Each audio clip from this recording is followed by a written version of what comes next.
It's Monday. It's time to recap the week 11 slate. We won't be talking about low ball. That got lost in the shuffle. Spags, what else do we have on tap today? We have so much to talk about with low ball week 11 this week. A tough three-man. We'll talk about the results if you missed it on our Splash Play pod handle. We're also going to catch up on all the week 11 highlights, some massive performances that broke the slate that we are going to cover at great depth. We're going to do the week 12 waiver wire. And of course, we got to welcome some people to the family and do Monday Night Football Giants Bucks preview. So Pete, let's get to it.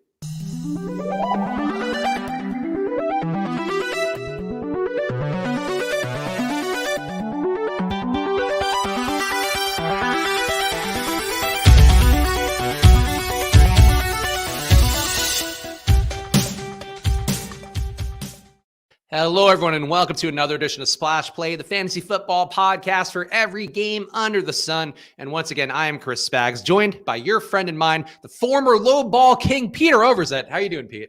I'm a little salty with the low ball. I knew it was going to be bad when I took the 20-pointer on Kenny Gainwell being inactive. It was going to go downhill, and then Jonathan Taylor just absolutely shoving it down my face. So I deserved it. It goes to show it's how everything works in life, right? The watch pot doesn't boil. When you want to be the low ball king and you actually try and do research is when you have your worst week. I need to just go back to not giving a shit about anything. Yeah, it is funny, though, in our low ball lineups. And we can talk about this briefly here. So you got to get the shout out to, of course, the Island Mortgage King himself. Brian Schultz has proven himself once again to be the low ball master. He has beaten us both here. And Pete, here's where we messed up this week. You played Jonathan Taylor. I played Justin Jefferson. So we not only did this poorly, we played two of the highest scores of the year in our low ball lineups. Yeah, I mean, the only thing we're missing here was a low ball showdown lineup with Austin Ekeler in it. Yeah, I mean, pretty disaster here. I didn't even realize I took the 20. Did Taysom Hill register a snap? I think he played a snap or two. I mean, I'm honestly not sure. I just kind of assumed that he snuck it at some point. I was actually watching a lot of the Eagles game, but if anybody in chat knows, I think I would still count it. Like he was available. I don't know. I feel like but let's just say if he didn't, and then you have to add 40 points to my score. That would mean my low ball score this week was 180.4. Wait, so I didn't see your catch up video with how you performed this week. Was this one of your better lineups on the week? This was better. So we did have a nice second place finish with one of our tilt space lineups. So that salvaged the week, but on my own, I did not have anything over 140. And that's with a 0 at 2 spots. That's how good Jonathan Taylor is.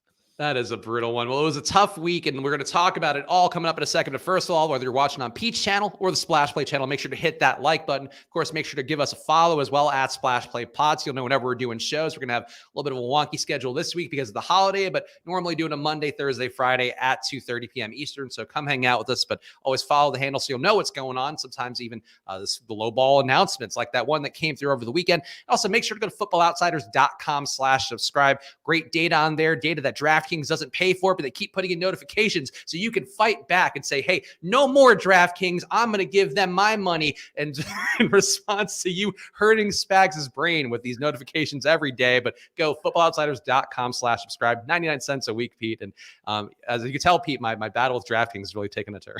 No, I mean, I like it. I like the idea of this heightening every week until you're, threatening them and it gets very litigious just with the natural plugs in this show.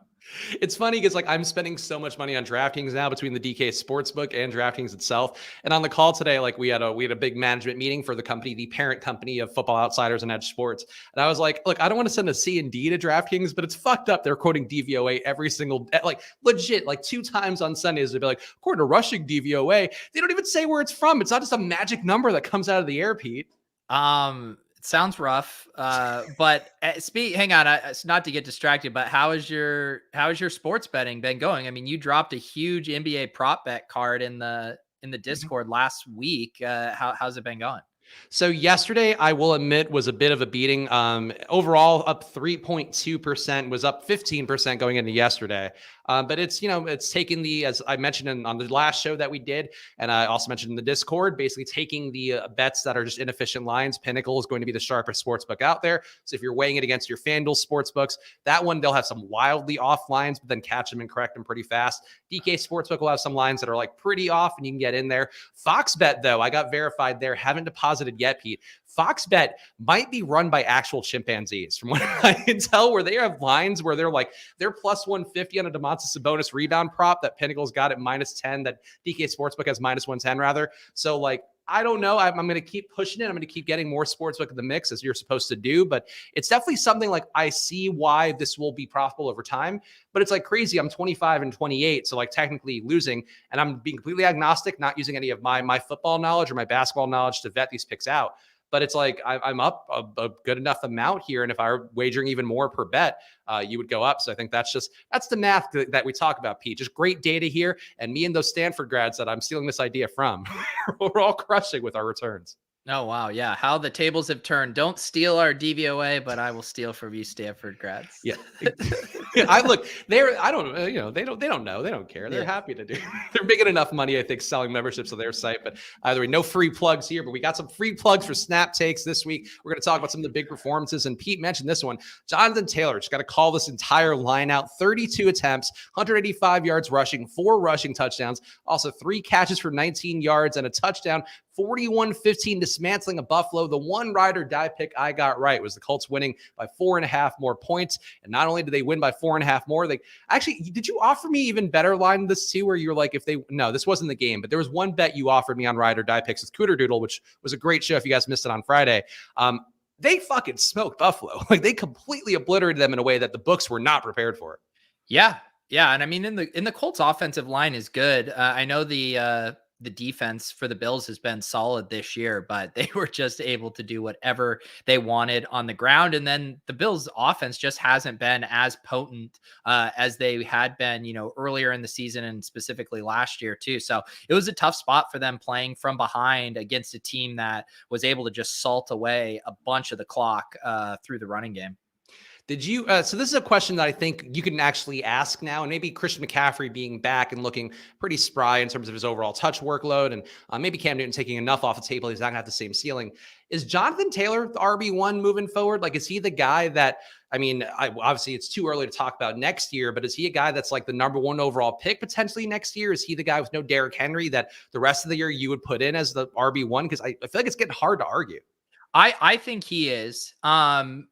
I do think he is the best pure runner in the NFL, even different than, Derrick Henry. His breakaway speed at his size, he runs a legit 4.3 at that size. And so he is just one of the most kind of explosive backs we've seen. And now that they have basically committed to him as a full-time back, I mean, the workload concerns are gone. He's game script proof.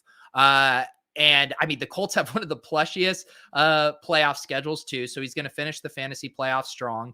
And I think there are, you look at McCaffrey, and I guess the debate is, whether they're still ramping him back up after being out, or if this is just the new reality. But he's kind of locked into those 10 carries a game, and he's getting 6 to 7 targets, which is very good. And he's very efficient with those touches. But we're not seeing the 25 plus touch games from him that we used to see. And he honestly barely got there on Sunday. He caught that touchdown pass. It was a really nice play. And I hate doing the thing well, if you take away his touchdown pass, he actually wasn't. But just from a pure usage standpoint, I do think I would prefer Jonathan Taylor straight up rest of season. And I do think you're looking at the de facto 101 in drafts next year.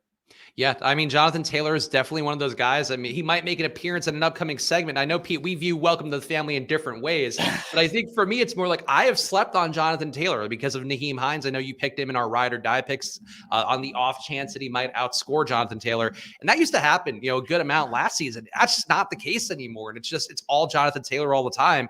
And I think, coming to drafts, definitely some of the best balls I did not file him away as being this is a guy who can get 30 touches in a game and get it with regularity. And maybe it's the Carson Wentz thing, just trying to keep the ball out of his hands, keeping him from killing them.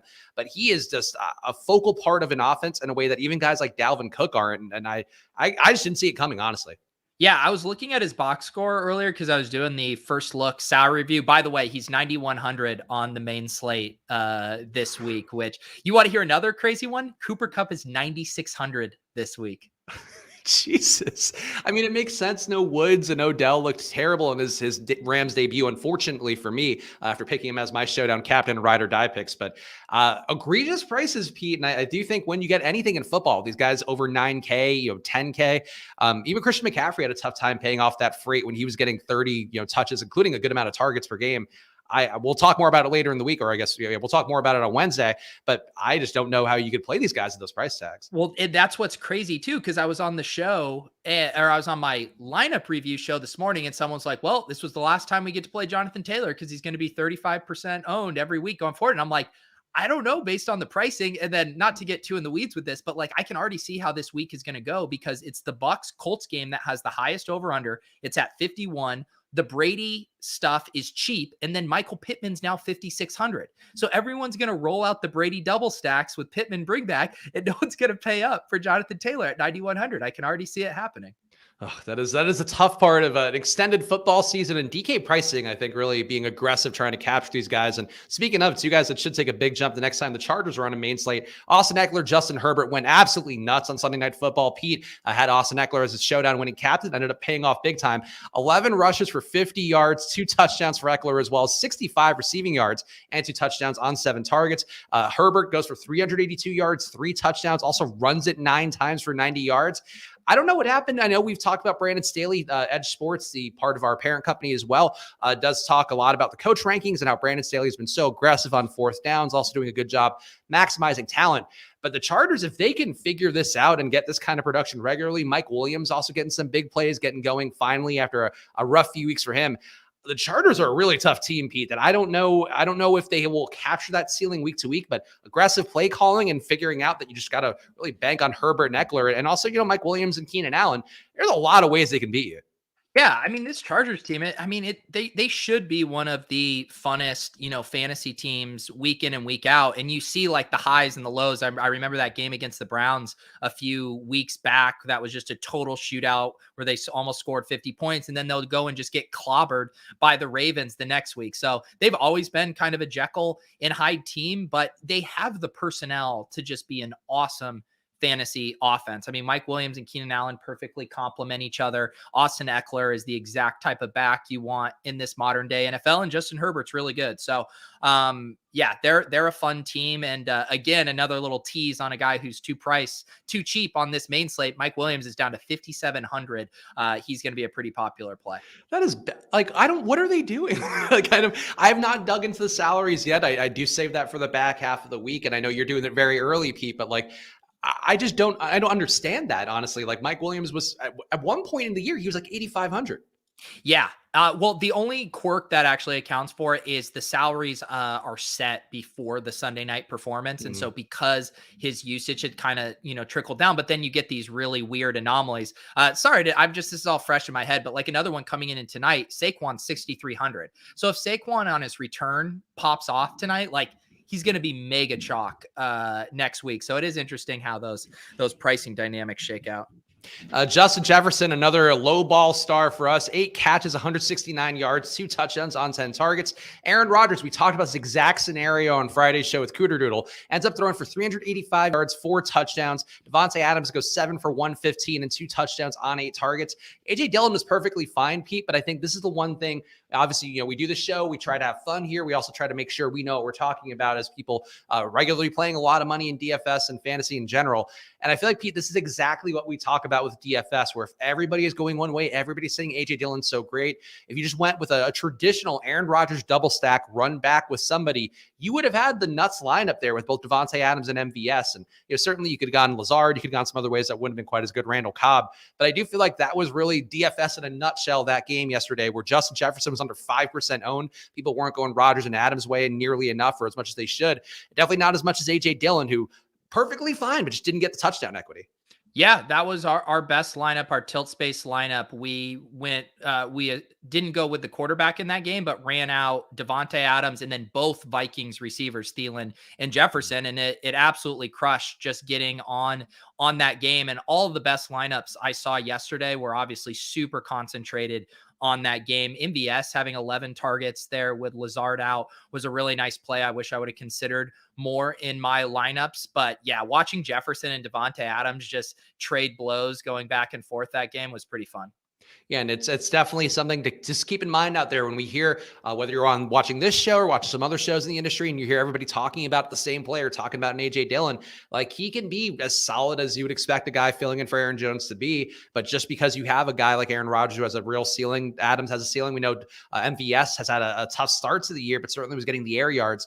There was a really logical pivot point to make, and people just didn't make it enough. And thankfully, I guess Pete did one lineup here that helped make up his week. But overall, just something to keep in mind when you hear this talked about a lot, just from DFS strategy. If you're putting in one lineup, go the other way and make it count. Jalen Hurts, Pete, as I mentioned, was hanging out with one of my new pals here, one of our viewers who helped show me a good time in the greater Philadelphia area. And was at a bar full of Eagles fans, Pete, as Jalen Hurts went for 147 passing yards, runs the ball 18 times for 69 yards, a very nice number, as well as 3 touchdowns. And I got to say, Pete, Eagles fans seeming very happy with Jalen Hurts. Yeah, I mean, I was laughing thinking about all of the, talk radio guys that probably were trying to run him out of town 2 weeks ago that now are like, "Oh no, he's incredible." And it was weird because the past 3 weeks before this game, I mean, I don't think he had a game over like 16 or 17 DraftKings points, but the thesis of the play was intact there with that massive day rushing, and they're now using him a ton around the goal line. So yeah, another guy who's going to be extremely popular this week without, Josh Allen, Mahomes, and Lamar Jackson on the main slate. He looks like an awesome play. And I guess the question I would have for you, it's 5 out of the last 6 games, Jalen Hurts, 10 or more rushes, 18 rushes for a quarterback is an egregious amount. Like I think Lamar, maybe I would actually need to go through the fantasy cruncher numbers here. And actually maybe might do that when Pete starts to talk, but I think like that's an outrageous amount of rushes. And the question I would have, normally you are trying to stack up your QB with at least one receiver. Is Jalen Hurts naked just the move now? I mean, as not literally, but maybe literally too, given how much people are willing to fillet him now in the greater Philadelphia area. Yeah, you're really trying to get. Never mind. I'm going to stop myself there. One of us has to. I think you just have to be price sensitive. So I thought Devonta Smith was priced up too high heading into this week, but Goddard looked actually pretty good to me. And he was also going to be low owned this week because he had the concussion uncertainty. So I thought in that situation, it made sense. But I do agree with you in general. He is not a guy you have to force the double stack. If you don't like how the prices and the ownership is shaking out for those guys, you could definitely run him skinny or naked. And I also think there's a lot of now good teams where it makes sense to do that. Like the Vikings are the perfect example. Our best lineup had Huntley, where we just fully punted it off at 4,100 and then jammed in those high end guys. So swapping in Hurts over some of those more, statue cheap pocket passers, the Matt Ryan types, if you're, wanting to stack up Falcons, I think that stuff is incredibly viable. Yeah, being aware of the rushing equity. And I remember that there was one Lamar outlier day. So for the most part, that Jalen Hurts day would be higher than everything else Lamar has. But he did run 21 times for 120 yards against Minnesota a couple weeks ago. So that is Lamar still running more than anybody else out there. But when you see those numbers, you just got to know these guys have the gigantic ceilings. Just getting there on their feet can be something that's very noteworthy. And it happened yesterday for Jalen Hurts. Last note for me, and Pete, you might have some more you want to talk about, but Elijah Moore, the breakout game, I think you put him on the thumbnail, 8 catches, 141 yards and a touchdown on 11 targets. They did lose 24-17 to Miami. Tua, very unimpressive first half, ended up salvaging, thankfully for me, down the stretch, not quite enough to get into the Millie Maker winning lineup. But I guess the question I'm going to have for you in this one, Pete, is Joe Flacco going to be worth playing if Zach Wilson misses more time? I was watching some of the broadcasts. They were saying that they might just not want to play Zach Wilson, given that he was running pretty bad prior to that injury. Clearly, they fell out of favor with Mike White really fast. Flacco looked not bad, certainly didn't get the win, but was doing enough.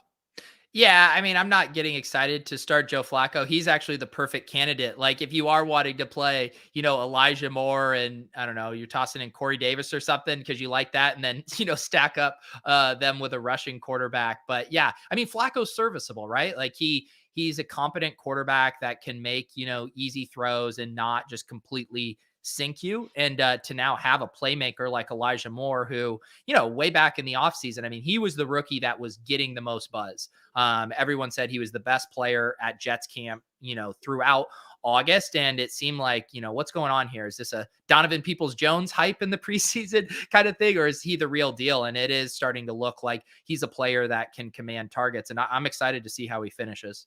This is one weird aberration too with the game I went to. Obviously, honestly, everywhere in Philadelphia loves fucking every Philadelphia team. So that's the first observation I have. Second of all, was that the guy who I was meeting up with that told me that Joe Flacco is a native, I guess, of that area of New Jersey, and the bar would cheer every time the Jets did something well. So there was like insane Eagles obsession, including having conversations with people about how Randall Cunningham would be a top QB now, which I do believe. But then they would just be randomly like, "Oh, Joe Flacco, woo!" You do something, and it's very cognitively dissonant, Pete. Where I did not know Joe Flacco had anywhere on earth, I guess, besides Baltimore, that would look at him and go like, "This is the guy I need to be really excited if he does anything positive on a TV." Yeah, I remember I had in college I'm trying to think if he was playing. Yeah, but I had some guys from Delaware, and he went to University of Delaware, and they were just like big Joe Flacco guys. So I think that entire corner of the Eastern Seaboard will forever love Joe Flacco. And of course, your former colleague, PFT commenter, cementing him as a meme as the elite Joe Flacco. That just never seems to die.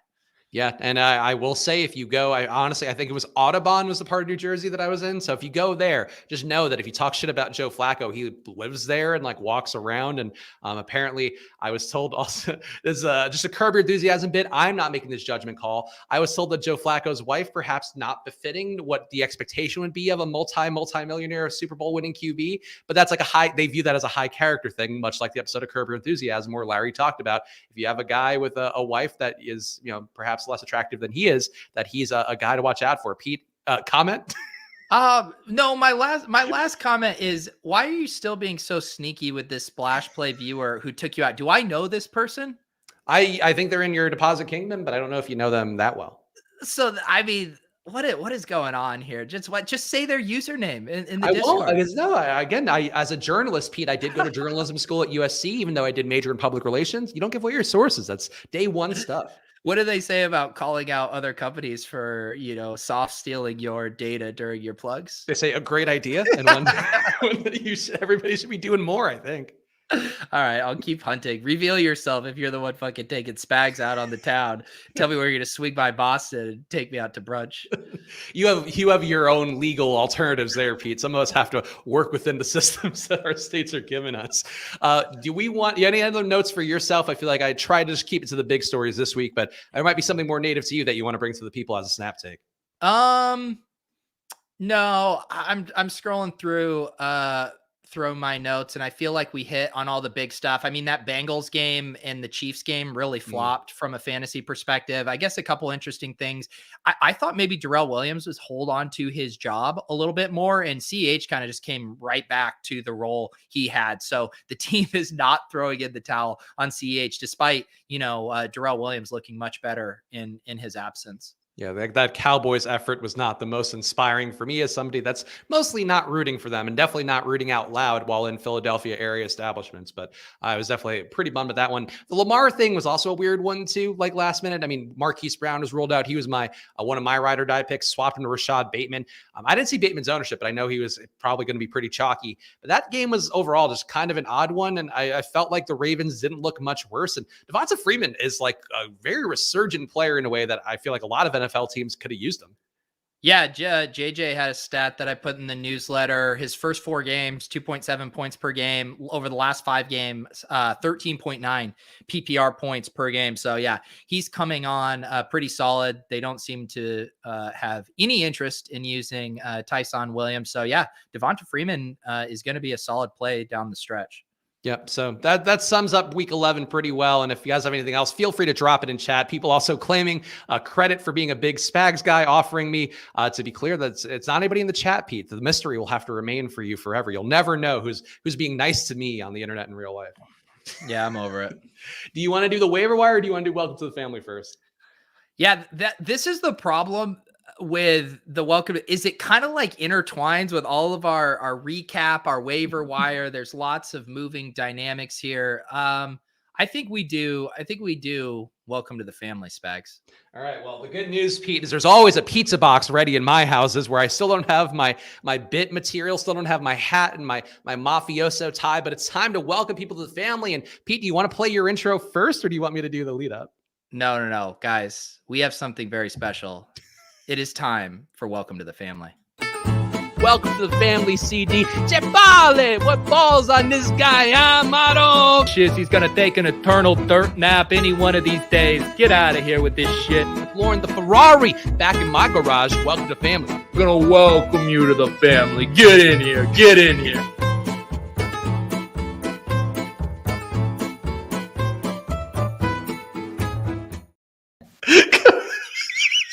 Is that the family? Is that our family at the end? I mean, the next step is to Photoshop our faces onto Mario and Luigi. Did you make this, or did you have one of your underlings? Luke, who edits some videos for me, took a stab at that, and he did an awesome job with it. So he did. I liked the lassoing the meatball with spaghetti. Yeah. That's a cowboy Italian move, but as you can tell, one of our cherished bits here, welcome to the family. We are going to bring Italian culture back into the mainstream as me, and I guess would you be Toad or Princess Peach? I'll take Peach. Princess Pete, I would prefer you to call me. Princess Pete and I are going to welcome some people to the family. We got a lot of options this week, Pete. And I almost feel like after all the hard work you did getting that video, that lovely video, very, very respectful of my culture, very, very encouraging for us. If you want to go first, Pete, this week, I'm going to allow it because that's what family's all about. Yeah. No, I appreciate that, Spag. It's always hard to know which kind of version of the Italian accent I'm going to do when I start talking, but I kind of roll with it. Sometimes you end up talking like an old lady. It's just what fucking happens, okay? But I want to welcome someone way off the board here. I guarantee you got a list a mile long of people you want to welcome into the family. This guy's not on it. This is a Pete special, a gem, someone who's coming in, and this is one Mr. Trent Williams, okay? I know fantasy very upset. They want to welcome Jeff Wilson Jr. They want the fantasy points, but my guy, this offensive tackle, 450 pounds of fucking meatballs just bursting from his gut. They're running fades for him in the end zone, Spags. It's the most beautiful thing I see. We need to destigmatize big guys not getting targets in the end zone. Trent Williams, you're a receiver in my eyes, okay? It's a very slimming look on you. Please never change. Welcome to the family. Goodness, no kisses through his helmet. I feel like that's usually the thing you like to open up with. You kissing guys through the helmet because that's just part of Italian culture. Nothing sensual about it. Here's the thing, okay, about the kissing is I started kissing all these guys and then they left the family. They said they didn't want anything to do. So I'm trying to tone down. I'm trying to get to know them. In a few weeks, I'll be sticking my tongue down Trent Williams' mouth. Rest assured. It's very consensual kisses in 2021. That's a very important part of being in the family. Speaking of guys, I'm going to welcome to the family. This guy, I've been touting him all year long. Actually, no, I've been not touting him until this week. And then I was like, finally, he's due. Elijah Moore's less is more this week for both him and Rondale. Two guys coming through in major ways. Joe Flacco, a true paisan, big bushy eyebrows. That's what we needed to unlock Elijah Moore. Didn't need pretty boy Zach Wilson with his mother who's so maroon, super annoying she is, huh? Give a kiss on the cheek, which will turn into TikTok videos. But Elijah Moore, Joe Flacco at QB finally comes through. And I think, Pete, after you've been touting this guy all the while until the cows came home, he comes through here. And I think as a result, we got to immediately give him some kisses because he wants them. He's so excited to be a part of the family. You know what yesterday was like for me? It's like when grandma's cooking that spaghetti and meatballs because it's DJ, it's Elijah, it's Rondell, it's Grandma more, okay? That's what was going on. All the Moores hit yesterday. I love the call. Elijah, you're a beautiful man, and if Spags was a gentleman, he'd offer to give you the biggest wet kiss of your life. You slop it on. You get a little of that gravy in your mouth and just go kiss it. Go to town with some kissy kisses. Well, we like to call it, Pete, you got another guy you want to offer up to the family? All right. I got a guy everybody talks about. Their Devontae Adams, their Justin Jefferson. But how about Marquez Valdez-Scantling? This guy's like a gazelle prancing down the streets of Venice, which is an image that everybody should have in their head. It's a classic, timeless image. He had 123 yards, 1 Putty. 10 targets. 10 targets. This guy is not a situational deep threat. This man deserves targets like he deserves a nice slice of za fresh off a Grammy's oven here. We're celebrating with the family. An Italian Christmas is coming true for Marquez Valdez-Scantling. Now, Pete, I know you're new to Italian culture. This is your real first exposure doing this bit. Not every Italian family has a wood-fired oven to make pizza in their home, especially not an elderly Italian woman who would be bananas. I just feel like you need to keep that in mind. Also, no-no would be what we would say in the culture. No. I trust me. I look at this guy, Marquez Valdez-Scantling, and he has a wood-fired pizza in his future. A nice thin-cut slice. None of this, greasy lasagna bullshit out of Chicago, okay? This is the good shit. Chicago, known for their lasagnas, of course. Famous Chicago native Garfield brought it to the populace there. Have you ever had Chicago pizza? No, that's fucking lasagna, okay? It's a disgrace. Give me the thinnest slice. I want it to basically melt in your mouth. I want it to be thin as paper. I don't know. I feel like Al Capone liked the nice bready pizza. Maybe he's an Italian guy we like to hold in some degree of esteem. For me, you give me a pizza crust that's like sitting on a couch. That's the kind of pizza I want to eat over in Chicago. It's true. Hey, this is actually something breaking news here.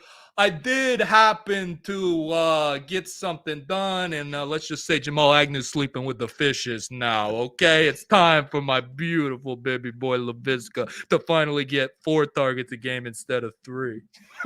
Man, I saw Jamal Agnew. He didn't hit his receiving prop yesterday. Didn't realize that he was injured, but that explains it better why he couldn't have come in. I did actually see one snap from the Jaguars portion of things, Peter, and you know what it was LaVisca Chenault fumbling pathetically before the first down.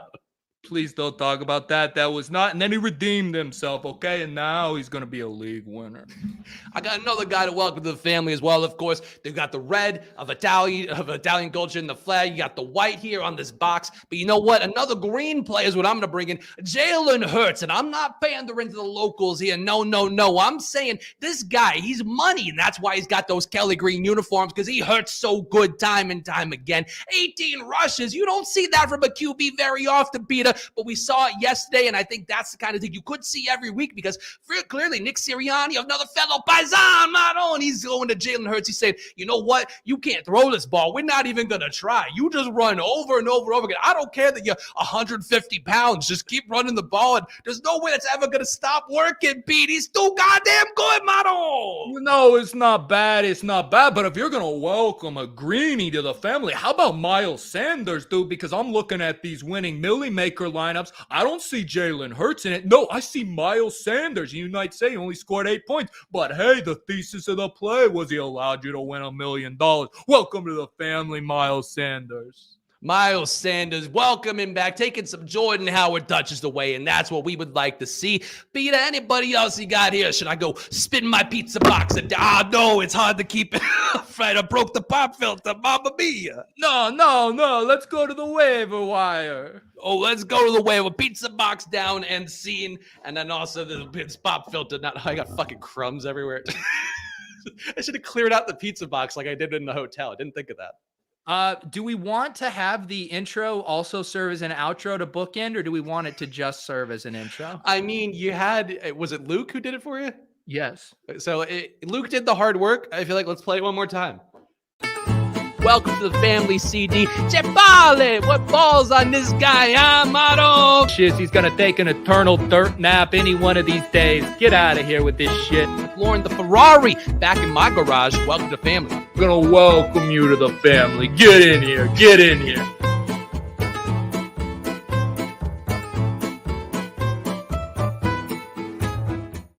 It's just the two toads in the way.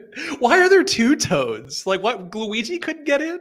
I don't know. I didn't look into that. I'm glad though that Luke's did the hard work. I presume you gave him a little bit of money under the table there, as we like to do in the community, and then we were playing it twice. We're gonna fucking run this. Play it one more time. Why not? No. We'll say we gotta. I say it's the intro and the outro every Monday. We can't can't burn it down too quick. Oh, honestly, I feel like some of the old like shock jock radio shows I'd listen to, like I feel like Opie and Anthony before they fucking both went off the rails, like they would just play a bit 10 times in a row, and part of me just wants to do that just for the sake of it. Just ruin whatever goodwill and enjoyment the people had just by making their eyes bleed watching it over and over. That's what the art is about. Yes. Offbeat, but it is time. Of course, we got to do the waiver wire snake draft here because it's because pickings are slim here heading into week 12. But some people out there, maybe some buys, maybe some guys you don't want to play on Thanksgiving. I know you put this in the Fantasy Life newsletter, Pete, but from our pal RotoPat over at NBC Sports Edge, Pat Doherty, what was it, like a -72 plus minus for the teams that'll be playing on Thanksgiving this year? Yeah, exactly. Yeah, the teams playing on Thanksgiving went 0-6 with a -72 point differential. So that is pretty brutal here, but that's what we're facing. So you got to go to the waiver wires perhaps to get away from some of these ugly matchups that'll be going on Thanksgiving Day. But we're going to go pick by pick here. And Pete, I feel like there's some interesting plays, though. I do think the RotoViz article we always consult with from our good pal, Sean Wallace, who I don't know, but I presume he's a good pal because we reference and plug him every week. The numbers here, there aren't a lot of guys above 80% availability. You got back in because I did. I figured out. I don't know why the password didn't work. Oh, okay. So maybe it was user error. It could have been user error, perhaps. Yeah. No, I actually changed the password to get an advantage, and then when I felt so sorry for you, I changed it back so you could get it. A classic Pete bit, spiteful Pete. That's what we call you behind the scenes. But do we want to maybe lower the percentage of leagues that guys have to be available in? Why? Well, why is Elijah Moore still rostered in 40% of leagues? People were still stashing Elijah Moore. I guess. I just felt like there weren't a lot of guys that are actually good that are available. I mean, this is what I would say. Mm-hmm. And if the issue is we feel like it's slim picking, if we don't lower the threshold, because then it just makes it less actionable. We do less rounds. Okay. That's fair. All right. Well, I think we can get through. I think we can. What MV? All right, I guess I'm gonna go first here. Oh yeah, because you're gonna take MV. There's one obvious one that I'm a little baffled by now that I'm seeing the number here again. This RotoViz article from Sean Wallace is gonna be a great one to help your Sam Wallace, right? I'm saying I got the wrong name here. Yeah. From Sam Wallace here, not Sean Wallace. If I were a good friend, I would know that his name is Sam Wallace. But MVS, after that day, we talked a lot about the air yards not paying off. And I do think that MVS, there's clearly a role for him here. And I don't think I'm expecting him to always have that many targets, to even get that many catches on really 4 catches for MVS is asking a lot. But at this point, if you are struggling at receiver, if there's days where Devontae Adams gets double coverage, if Aaron Jones misses a little more time than expected, I just feel like we could see 1 or 2 more big MVS games coming up the next month. And I think to me, that's worth taking a flyer here. And he just should be available in less than 3% of leagues. I think that's a crazy amount here in the RotoViz article. So I'll say, to me, Pete, I think it should be MVS #1 pick this week. All right. I'm going to show you what a great fantasy analyst I am, because I'm not even going to use a pick on here for my second pick. This is how I am going to be so resourceful on my own. So Michael Carter left with an ankle injury, and kind of the vibe I got from reading the reports is that this could be, 1 to 2 week kind of absence thing. And so I'm going to say Ty Johnson. He has been catching a lot of balls. Even when Michael Carter was starting to play well, he had a game where he had 8 targets just 2 weeks ago. So I think Ty Johnson would catch a lot of balls from Joe Flacco as kind of the check down guy if Michael Carter were to miss. And I think he's a pretty good speculative ad just to see how the week progresses. And he would be a great PPR start if Carter is out. No Tevin Coleman, huh? He's not going to get dusted off. Sure. If you're in a 6-team standard league and you don't get points per reception, go for it. All right. You get the turn here, of course, because we are doing snake draft style. So who else would you take here for the waiver wires in week 12?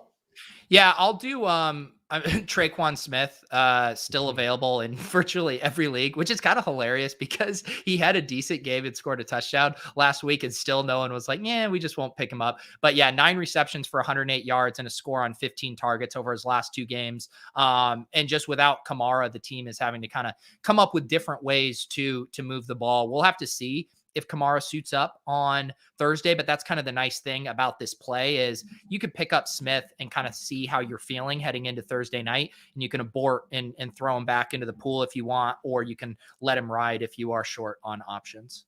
No, I think it's a reasonable one to go to, and I'm hoping you'll find this one to be a reasonable take as well. So Alex Collins is in Sam Wallace's article this week, but he's only available in about 49% or available in 51% of leagues. He's not available in the other 49%. But I do think Travis Homer, he led the team in snaps in the week 10. I don't have the updated snap counts on my data yet, but Travis Homer is more of the pass catching back anyway. And I think with the way Seattle's running it, there's a lot of worrying stats about them. I think I saw Pat Thorman, or no, it might be Laura Reeves tweeting about how they have the biggest play differential in the league because they're running so slow. Pete Carroll's running out of press conferences in a way that hurts me as somebody who really had my best times in college because of his coaching. I think the wheels are starting to fall off for the Seahawks organization. And as really the result here, Chris Carson, the neck surgery he's going to have after another weird Pete Carroll report saying that his neck's just touch and go. He'll be fine. I just don't believe in anything with the team right now, except that they're going to probably be playing from behind a good amount. And if Travis Homer is going to be a pass catching back, which I think he's shown more of a propensity for, Pete, like I would take him, maybe not over Alex Collins, but I think he's definitely a 1B to Collins' 1A. This is normally where I start to start giving a pick and then remember that you have 2 picks. But I will say it's worth noting that DJ Dallas was operating ahead of Travis Homer, had more carries and targets. So the backfield's in flux. I do think Homer probably has a more inside track to that role, but DJ Dallas might just be kind of more of the handcuff for Alex Collins if he were to miss time. Interesting observation. So that 2 ways to go there. I think, I was encouraged by seeing Homer having had more snaps than Collins a couple weeks ago, but definitely could be a moving target. And as we talked about, Pete Carroll just not coaching up to stuff the way that you'd like to see. So I think that's going to be, your mileage may vary for both. And I got one more pick here that Pete cannot take. And I will say, Rondale Moore doesn't make the cut, apparently, 77%. I will take Nelson Aguilar. I did think that he was an interesting play last week. He ended up being fairly useful, still has some touchdown equity and has had historically. That's been his main upside. And I do think at a certain point, you are going to see teams start to figure out that Kendrick Bourne's not going to have the massive plays he's had in a limited amount of snaps. We also seen Jacoby Myers have some touchdown regression recently in terms of just getting one. I guess would be the positive regression he was due. But Aguilar's still out there running enough routes, sometimes running more routes than both those guys, definitely running more than Kendrick Bourne generally. I feel like Aguilar needs some more positive game scripts for the Patriots because they will run out that clock if they can. But if they're behind it all, or if Mac Jones puts them in a bad situation, I feel like Aguilar is more useful than he's currently being owned. It seems like he's available in 87% of leagues, which just too high to me. Yeah, I don't mind that. All right, I will do. So it's gross, but I'll say Trey Sermon. The team clearly doesn't trust him. He's been a healthy scratch. They drafted him highly and it just doesn't seem like it matters. But if Eli Mitchell were to continue to miss time, they did give him 10 carries. And they also were using him a little in the pass game. He had kind of a wheel route down the sideline where he wasn't able to haul it in. So Trey Sermon, the reason I don't mind betting on it is kind of 2 reasons. One, we do see the late rookie surge a lot of times. And 2, Shanahan has just been very fickle with kind of his usage and how he feels about these guys. We saw it with Brandon Ayuk, where it's like we thought he was never going to get out of the doghouse. It could just be a lost season. And now Brandon Ayuk is playing basically all the snaps and producing fairly well. So I do think with the 49ers in particular, the light switch could turn on quickly. And so for that reason, I think Trey Sermon's like a decent stab just with how much kind of uncertainty there is in the backfield. And then I'll do another Saints player, which doesn't sound fun, but Adam Troutman scored and he has at least 6 targets in 4 straight games, which is pretty good usage for tight ends. I mean, the tight ends just on that slate yesterday were atrocious. It was so bad. So getting some of these guys, I mean, not Dawson Knox, Dan Arnold, who before had been like the focal point of the Jags, had 0 targets. So anytime you can get these guys that are seeing a consistent amount of targets, I think that's decent. So if you need a tight end, Troutman looks like the best one on the waivers.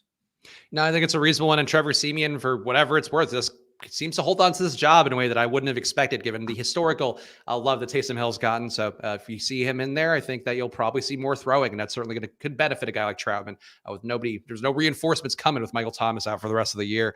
I guess do I get one more? You took 2 there, right? Yeah, you took 2. I did too. All right. So I get one more pick here. And this is where it gets ugly, Pete. Not a lot of guys jumping out. It seems like Jack Doyle's here on this article. I don't think that's a way that I would want to go. I I would take a flyer on Tyler Johnson right now. I feel like the Antonio Brown stuff is weird enough, and Tyler Johnson still not certainly didn't prove that he deserves more run, given that Antonio Brown was clearly much better in the same role that Tyler Johnson's had. But he's available, and I do feel like there's some pathway where Gronk coming back in today, maybe the back injury doesn't quite get to where it needs to be. And Antonio Brown, if that Vax card is fake, there's been enough signs that maybe it's not the case, and perhaps that personal chef who reported him to the media was actually just snitching in a way to make him look bad. And it's believable enough. It's Antonio Brown. But I do think if Brown ends up missing more time, he's also old enough that it's possible you just see a missed time. And Brady, too, we talked about it a few weeks ago. If Brady's chasing this MVP, you could find him just continue to pass in spots where normally the Bucs probably wouldn't pass. I think that could benefit a guy like Tyler Johnson if things break the right way. But, it's kind of slim pickings, I feel like, and I'm stretching here for Tyler Johnson. Yeah, I don't mind it.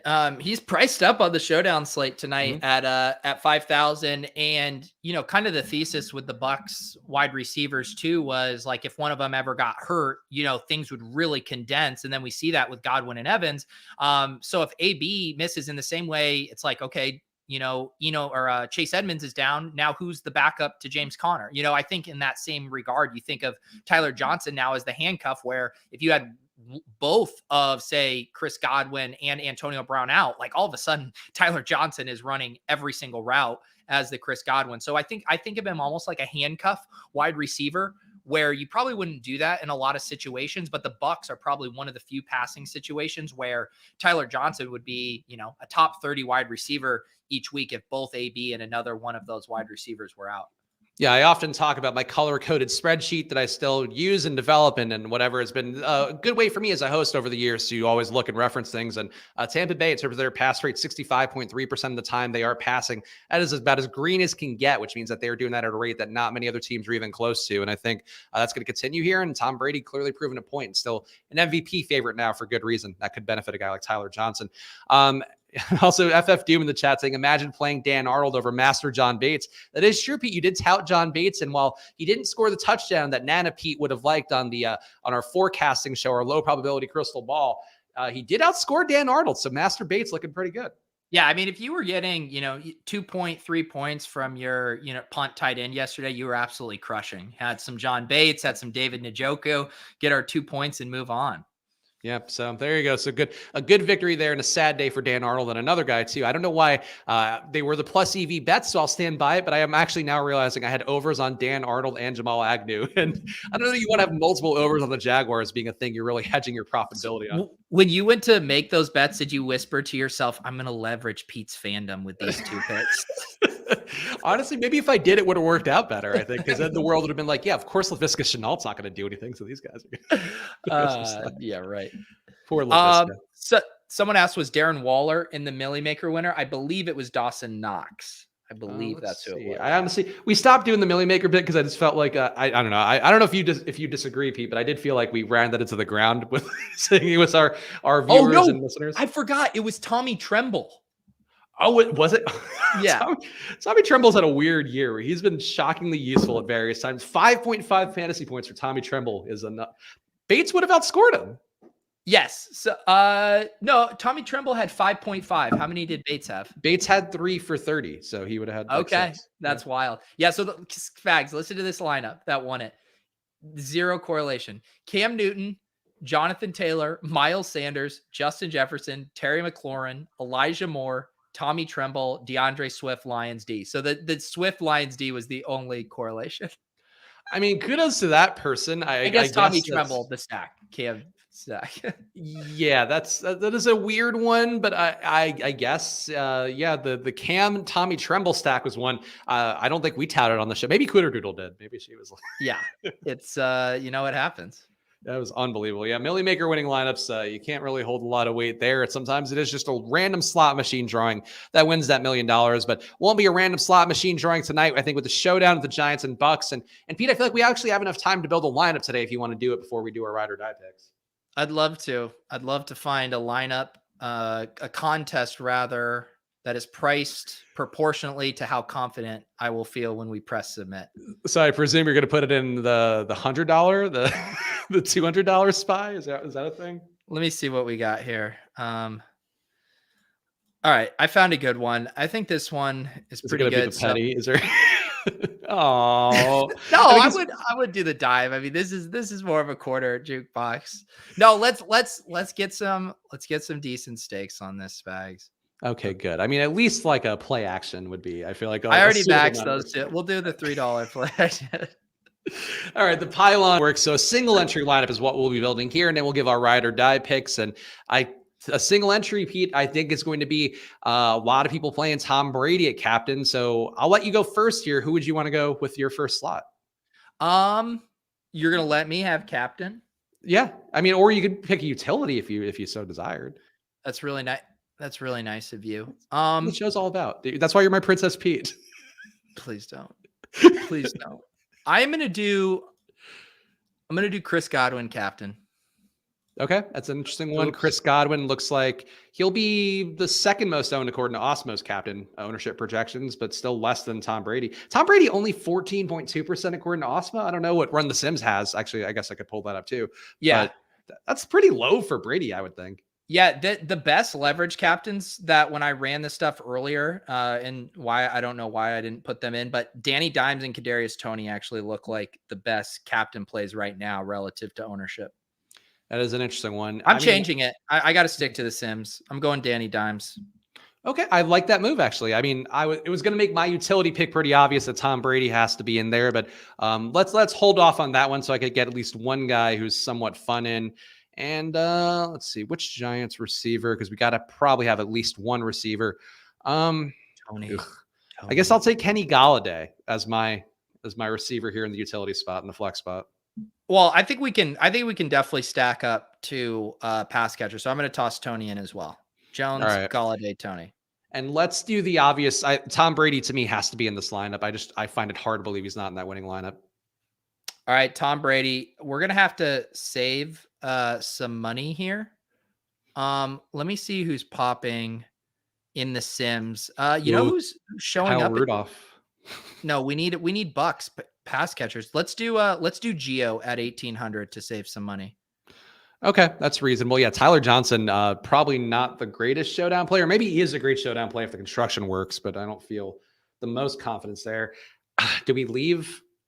Gronk looks probably the best here. Yeah, I think it's Gronk, or you just go with a Giants onslaught and hope that Brady spreads the ball around pretty well. But I think Gronk's probably the move.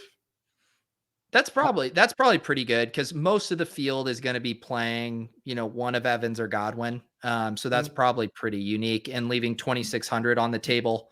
I don't hate it. The 3-3s are, like you said, are generally not my favorite thing, but when you work together like this, sometimes you have to make sacrifices. And I think too, Gio theoretically scoring a touchdown, like he's not going to run it in, like he's going to probably be catching that from Brady, and that would take then one away from Evans or Godwin. So if he somehow gets two, Gronk gets one, and has more yardage than you'd expect, there's a pathway for that lineup, I think. That's how you tell yourself a story, folks. All right, so let's do our ride or die picks for this one. The Giants have a 19 implied point total. Tampa Bay's got a 30.5 implied total, so an 11.5 point line. That's pretty egregious here, Pete. But you made the choices here when you were building the lineup. So who would you want as your actual showdown captain for our ride or die picks? Yeah, I mean, it would be so disingenuous for me to, pick a different captain than my ride or die there. It'd be almost like I was trying to cover the board and just trying to get a victory in one place and then forget the other ever happened. So I will correlate it, say Daniel Jones is my captain. That is, I appreciate your ethics. As we've always talked about here, Pete, you are a foremost ethical force in the industry. That's what we're known for here on this show as well in general. And I will go with the guy that I would have chosen as captain. I just think the 14% ownership that Osmo has is not enough. I think Tom Brady is the showdown captain. Yeah. Do you want to tell people to pick up Jonathan Taylor in their leagues while you're at it? If Jonathan Taylor's available in your league, yeah, you should pick him up. There's no question about that.